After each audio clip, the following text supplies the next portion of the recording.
Okay, last video for the week. Turn to page 50. I'm going to butcher the Latin, but it says ubi caritas et amor. I do not know what that means, but this is an easy example. We did a little bit of score reading in the last week. This is an easier example of score reading. So we're not going to have this as our assignment for this week, but we are going to definitely come back to it, hint, hint. Probably in the next test, which is going to be the week after this one. My weeks are a little screwed up because I'm doing this in the middle. Anyways, so start on it this week and you're going to make your lives a lot easier for next week. So anyways, both of our hands, if you check, are going to be in treble clef, okay? It's going to be a little bit impossible to do right hand and left hand in the same octave because they're playing the same notes. We're going to spread them out. So see, either if you can take your right hand and put it up an octave or take your left hand and put it down, okay? That'll be after. We'll go ahead and do that so that you get used to where the notes are. So let's try the top line. So part one, imagine this is the soprano or soprano one or whatever, okay? So we're going to sight read through that. Just focus on that line. So if you need help, you can point along, and that's what I'll do right here. So see if you can point along as you play.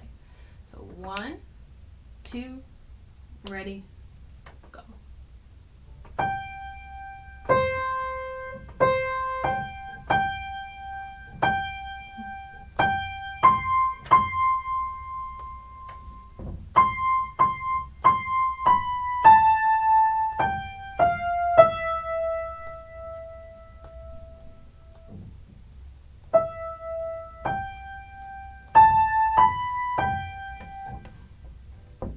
Rest, rest, rest.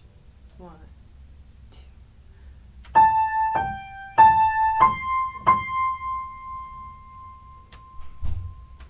Okay, all right, yeah, and during the rest, see if you can keep counting.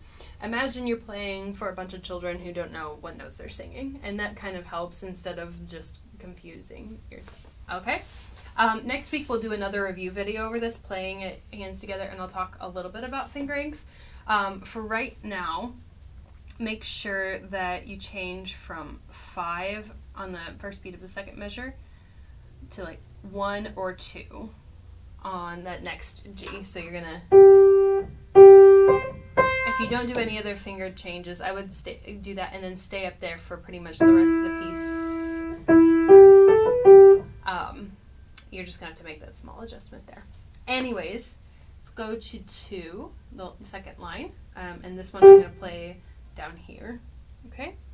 All right, and count just like, you know, you're a singer waiting to come in with your part. 1, 2, ready, go. 1, 2.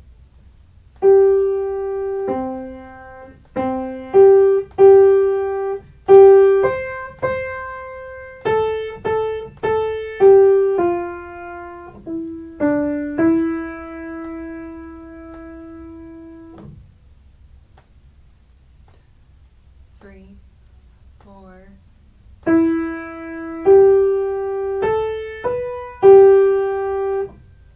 Two.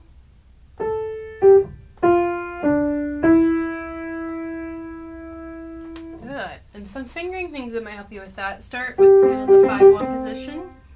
Then on the third beat of the second measure, or even before that, see if you can switch to 3 on G at some point. It might be easy to do on that quarter note because you have a little bit more time. And then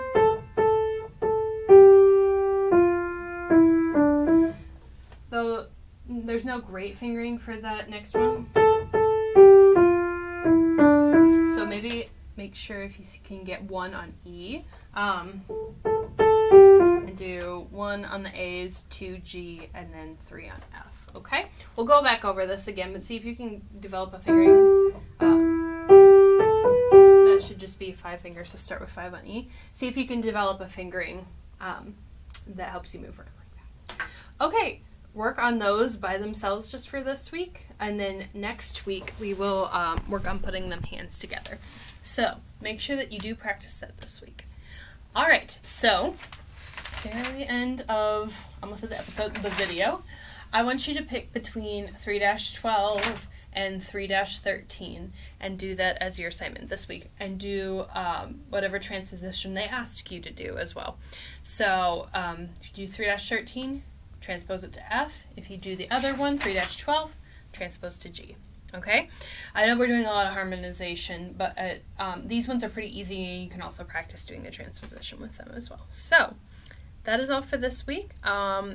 It's a little bit messed up in my head right now because this is week 11, but I look forward to seeing your guys' assignments, and that is all. See you next time.